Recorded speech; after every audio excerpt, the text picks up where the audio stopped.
Psychic protection or energy protection is very important as light workers, as shamans, as psychics, as mediums, anybody who does any kind of work as that.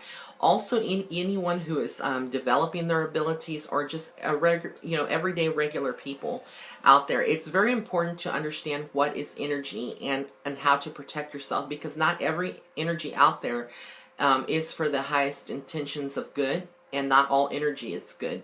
So you kind of have to protect yourself. And a lot of people often ask me, well, how do I know if, if an energy source is a positive one or a negative one? And the answer to that is going to be very simple.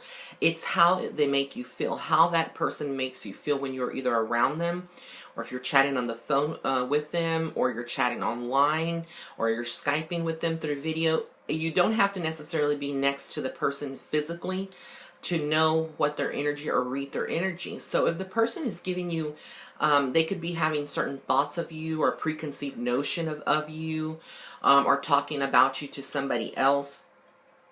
The words that we use carry a power. Words are powerful. They are almost like a spell. So like, the word spelling has the word spell in it. So anything that we verbalize or we internalize as far as thoughts, whether they're good or bad, that energy is energy. That is energy, and it can go and manifest itself in different forms. But as like I was saying, if you're around somebody or you're chatting with them and you initially feel nauseous, you may feel a headache, you may feel something negative, that is energy that you're picking up, and you need to trust the energy that you are receiving. However, before, you can't always, I guess, protect yourself entirely 100%, but for the most part, there are some techniques that I will be covering in this video that you can utilize to your benefit to protect yourself when you are around certain situations. So like a lot of paranormal investigators out there, y'all will go out to cemeteries or haunted locations, or a lot of you that do transmutation or working with energy healers. And these could be like Reiki masters, or just anybody who practices Reiki. There's a lot of energy that you will actually pick up on from your clients, and it actually absorbs into your aura, into your body. So you may start feeling what they're feeling. If that person was sick, or that person is feeling ill, or that person is extremely angry, you may actually be picking up on this. So there's a couple of things that you can do to prevent all of this. The first thing I always start off with is prayer. Prayer is like the foundation or the building blocks, and it's part of the spiritual, your spiritual light worker toolkit, as I like to describe it. So any prayer that you do to your angels or your angelic support team, to Archangel Michael, Archangel Raphael, Archangel Gabriel, Archangel Chamuel or Haniel. There's different ones that you can pray to. Just ask them for protection and guidance, when you're going out and doing any kind of work, or just going out around big masses of public. Another thing that you can do is surround yourself in a white light.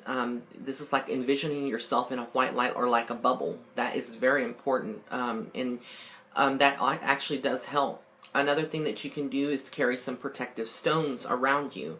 Obsidian, lapis lazuli, black tourmaline, amethyst. Clear quartz is the essential healing stone, and it's like the master stone. So you can use a clear quartz and carry it like a little piece in your pocket, or if you have jewelry that with these kind of stones and you carry them around you, they can help you.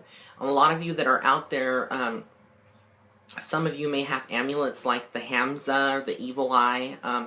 These kind of amulets do help. So that's why a lot of ancient cultures like the Egyptians, and the Aztecs, and a lot of the different cultures, even the Greeks, would use different types of symbols to protect themselves, because they did understand, our ancestors did understand, that there is a very big importance around energy, and how to shield yourself from that.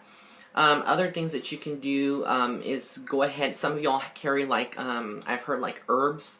So there's different herbs like rosemary, thyme.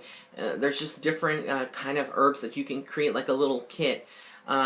sand from the sea, you know, like sand from the beach. You can use that in a little pouch. There's different things that you can do. Sea salt, there's a lot of people who carry sea salt with crystals or just some sea salt in a little pouch with them. Along with, you know, sage, like a leaf of sage or bay leaf. There's different things that everybody does out there for, and these are just some examples. I mean, there's a lot of things out there that you could possibly use, but for the most part, these are things that can help you protect your energy.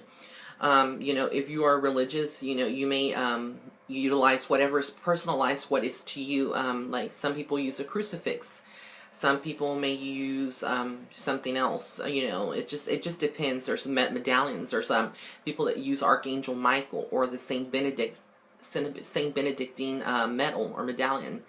So there's different things that you can use as far as that is concerned to protect your energy. Now, you're not going to always sense energy from people. There's also going to be energy that is around places, the residual energy with hauntings, energy from places like battlefields where there was a lot of, you know, people from the 1800s, 1700s, you know, and it dates back further back, and there was wars, you know, in that on that land or that territory. That's energy that you're going to be picking up on as well. So it's important for the most part to use, you know, some energy healing or energy protection techniques to protect yourself. And it's not that, you know, you have to be fearful, because that's not the message that I'm sending out. You know, if you're a spiritual person, you know the basis of spirituality is to have nothing but love in your heart and no fear. But many times you do have to, you know, protect yourself, because no matter how strong you are or how developed you are, the energy is, you're dealing with energy. We are in a physical form as a human, in a human body, and we're living on a physical realm. However, the spiritual realm is different.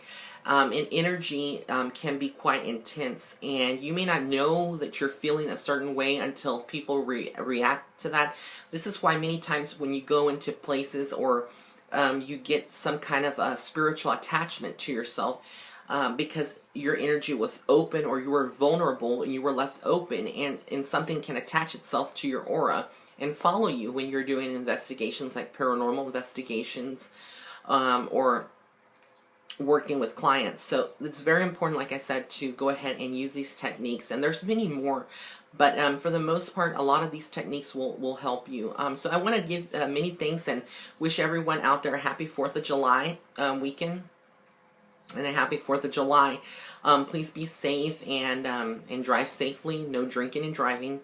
If you do have any questions or concerns, you know, please comment on the video below. I will be posting this on my page. It's on Facebook. It's Psychic Medium Raymond Guzman. If you follow me on YouTube, it's Psychic Medium Raymond, and you can subscribe to my videos as well. There's a subscription link on the bottom or button. Says subscribe. You can also follow me on my website and subscribe to my website. It's www.psychicmediumray.webs.com. That's again www.psychicmediumray.webs.com. If you're on Instagram, it's Psychic Medium Ray. And right now I don't have a Twitter, but thank you so much for tuning in, and blessings and love and light.